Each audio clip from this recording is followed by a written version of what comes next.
کاتێک داهاتووی قوتابیەکانتان بە باخچە و قوتابخانەی منداڵانی بان دەسپێرن. بە پەروەردەیەکی ناوازە و زانستی سەردەم و بەهێزی ئاستی زمانی ئینگلیزی و کوردیەکی ڕەسەن، تاکێکی ئیرادە بەهێز و نیشتیمان دۆست دروستکراوی ئەو متمانەیە دەبێت. دایک و باوکانی عەزیز، باخچە و قوتابخانەی منداڵانی بانی ناحوکمی لە ساتی دروستبوونیەوە گەشتێکی پڕ لە ئەزموون و سەرکەوتن و شانازی دەست پێ کردووە.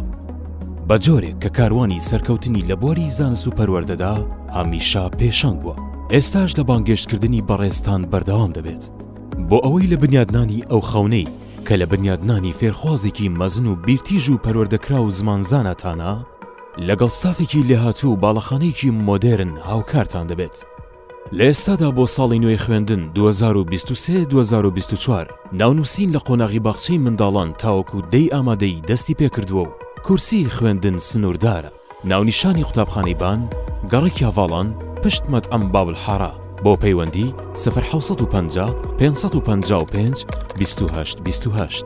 باخچە و قوتابخانەی بانی ناحوکمی.